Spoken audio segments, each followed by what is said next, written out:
Rice ఏదైతే vehicles ఉన్నాయో కొత్త సిస్టమ్ పెట్టారు.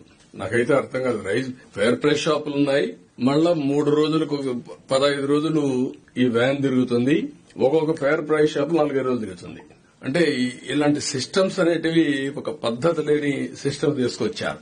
ఒకప్పుడు అప్ టు 20th వరకు ఏ ఫేర్ ప్రైస్ షాప్ పోయినా రైస్ ఎసెన్షియల్ కమోడిటీస్ దొరికేటివి. ఇఫ్ నెసెసరీ డోర్ డెలివరీ కూడా ఇచ్చాం. ఇప్పుడు 1800 crores 2000 crores ఖర్చు పెడుతున్నారు దీనికి. వై 15 రోజులు పని పెట్టి ఇద్దరికి మంత్ అంతా శాలరీస్ పే చేస్తున్నారు. ఒక వెహికల్ కొని 15 days ఉపయోగించి 15 days ఫ్రీగా పెట్టి ఇల్లీగల్ యాక్టివిటీస్ చేస్తున్నారు. Why should you do all these things? ఎవరైతే రాలేని వాళ్ళకి మనం ఇవ్వాల్సిన అవసరం, డిజర్వింగ్ పర్సన్స్ వాళ్ళకే ఇవ్వాలి, వాళ్ళకి ఇద్దాం. ఇప్పుడు కూడా అలాంటి ఇనేబిలిటీ వాళ్ళకి ఇవ్వాలి తప్ప, కానీ వాళ్ళేంటి రోడ్డు మీదకి వచ్చి నిలబడుకోవాలి అవర్స్ టుగెదర్ రైస్ తీసుకోవడానికి. ఎప్పుడు వస్తుంది తెలియదు ఈ వెహికల్. అంటే వాళ్ళ టైం కూడా వేస్ట్. అంత మునుపు వాళ్ళు ఎప్పుడు కావాలంటే అప్పుడు తీసిపోయేది పోయి ఇప్పుడు రివర్స్ చేశారు. ఇదంతా కూడా అన్నెసరీ ఎక్స్పెండిచర్, రాష్ట్రం మీద డెట్, తర్వాత లిస్ట్ ప్రకారం చేయడం. అదే వెహికల్స్ లో రీసైక్లింగ్ పెద్ద ఎత్తున జరిగింది.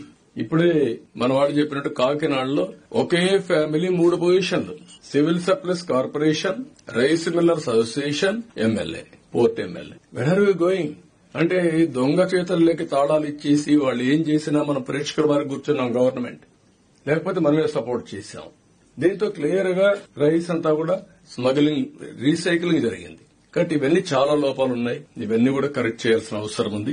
Will correct everything. These my observations. That all collectors మీరు ఒక అవగాహన పెంచుకోవాలి. నేను ముందే చెప్పాను, it is a inspiring job for you. ఇవన్నీ చేయగలిగితే పబ్లిక్ లో ఒక పాజిటివ్ చర్చ వస్తుంది.